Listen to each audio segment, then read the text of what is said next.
I think Ziyech always makes you happy. He makes me very happy. Yes. I mean, you could see that already. His first ball was directly. He came in. He gave an amazing pass to Babel. Yeah, you could see it, and the through pass to Huntelaar, which hits the post. Yes. Yeah, it should have been an assist.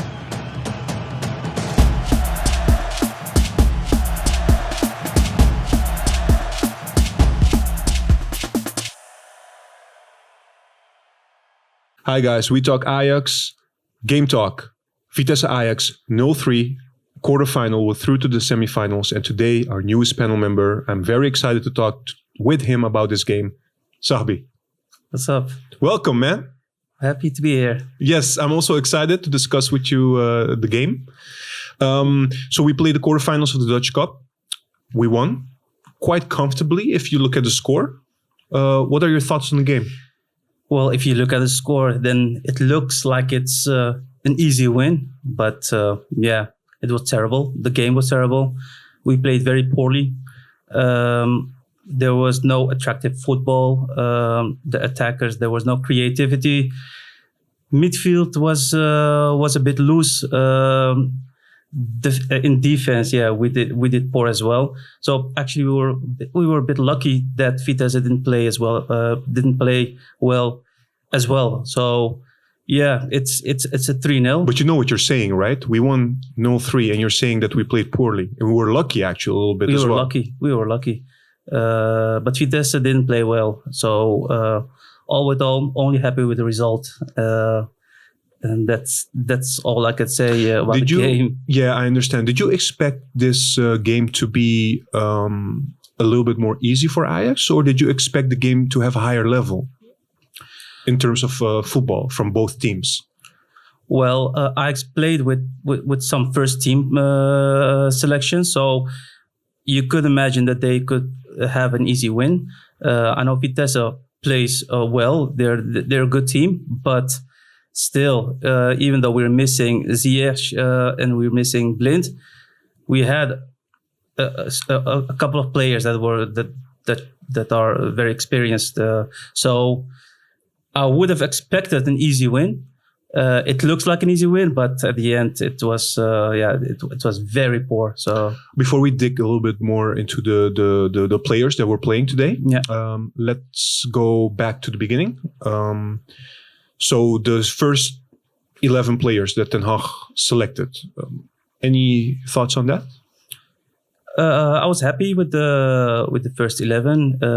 Ten Hag gave Traoré a chance, so that was very well. Mm-hmm. The midfield was okay. He didn't have a lot of other players that he could get in, but. Yeah, I was actually happy, but not with the play. There's more that I could say. So we started the first minute flying, basically. Within 1 minute, very funny actually, because we got one of the biggest chance. It went to Babel. Babel holds up the play a little bit, gives a ball, then it ends up with Traoré. Traoré shoots. Pasveer, the goalkeeper of Vitesse, makes a terrific save. Yeah. And then not even 10-15 seconds later, it happens on the other side that Matafs is free, and then he makes this he makes this fake that's going to shoot. Alvarez makes a sliding, and then luckily Tagliafico is able to intercept. Yeah, indeed. And that all happened in 1 minute. So we were like, "Wow, this is going to be an amazing game." Indeed. And it stayed like that. That high tempo stayed, I think, until the 10th, maybe 15 minutes. Yeah, and then it maximum went away. Then it went away. A lot of wrong passes. The tempo was very low on both sides. Vitesse was dropping back when Ajax had the ball, but Ajax didn't have any creativity, so they didn't know what to do with the ball. They had more than 70% of ball possession, but it doesn't say anything. How would you, because that's an interesting point you're mentioning, how would you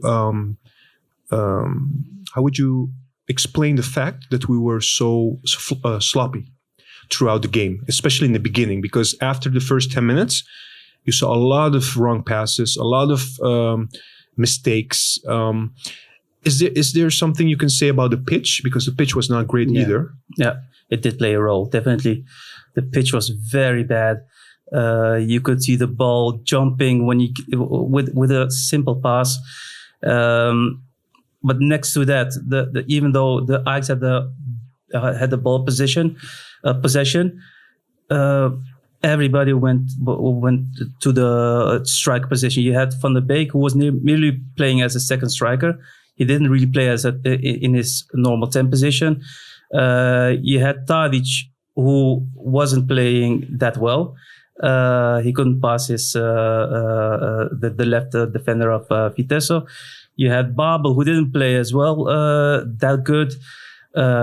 We had the midfielders, Eiting and Gravenberch, who both came forward, and there was such a huge space between the defenders and the midfield that it was very obvious that Vitesse could counterattack. Yeah, that's actually very interesting that you're mentioning this, because I think Den Haag also throughout the game was coaching a couple of times for the defense to step forward and make to close the gap.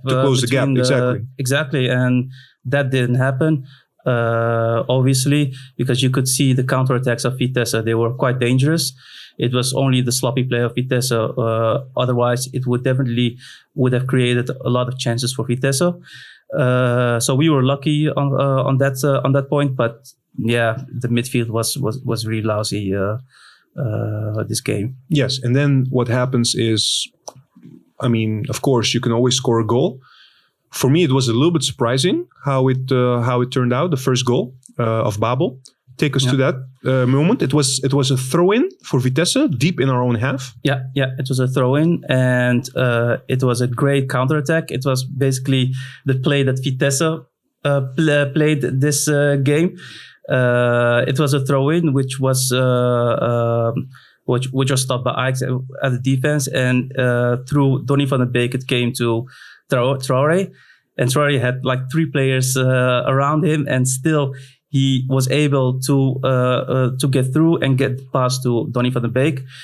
Traoré went ahead, ran, and Donny van der Beek gave a lovely pass to him.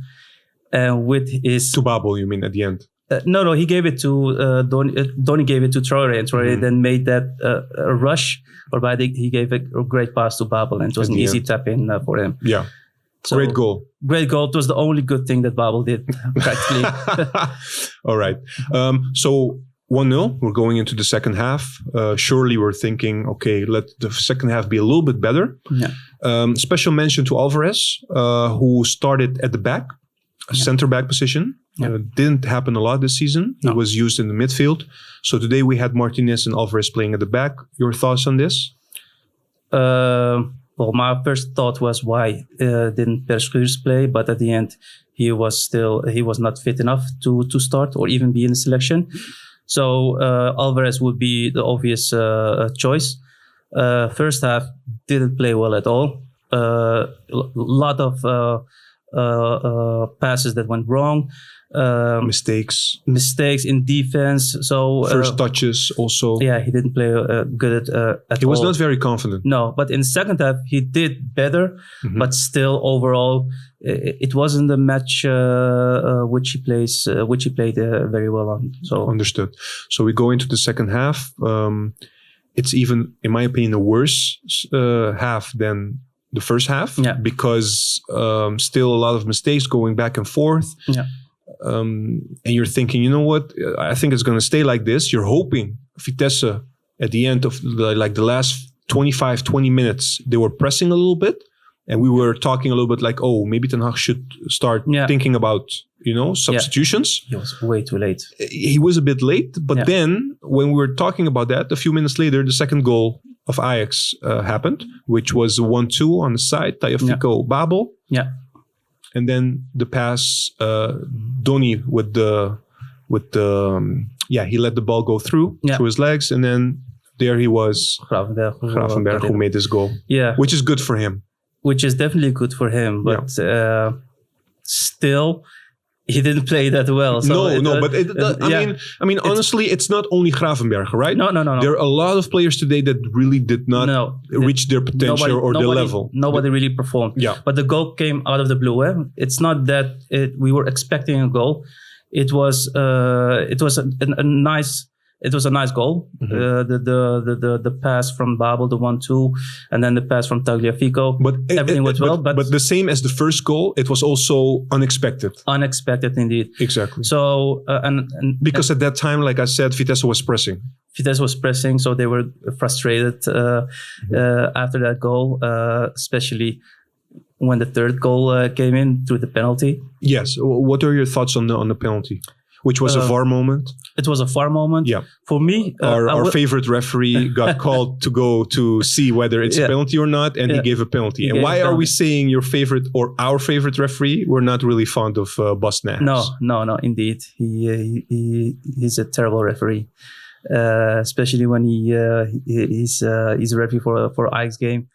Yeah, he's absolutely not doing his job. And my thoughts is, of course, it wasn't a penalty. Of course, I was happy with the penalty, but why don't you think it's a penalty for our viewers? Maybe explain this a little bit. Because the distance between the ball and the defender was way too short. So, and there was no clear intention from the player. There was no clear intention, and it was more of a natural position. So, and the ball came very quick. So. There was nothing he could do about it. Do you think Bosnash is trying to maybe compensate for the Dest situation in the last game? It might be. He didn't give a penalty, which was a clear penalty than this one. It was a clear penalty for all the viewers, even without any replay or something. So it was obviously a penalty. And for this, I wouldn't give a penalty. I was not really happy about it because it was already 2-0. But still, okay. And you know what's worse? Just coming back to the refereeing, because he's making such decisions, such arbitrary decisions. You saw also because of the scoreline that Vitesse got frustrated, not because of Ajax. But because of the referee. And then the only way to show their frustration was against the players of Ajax. Yeah.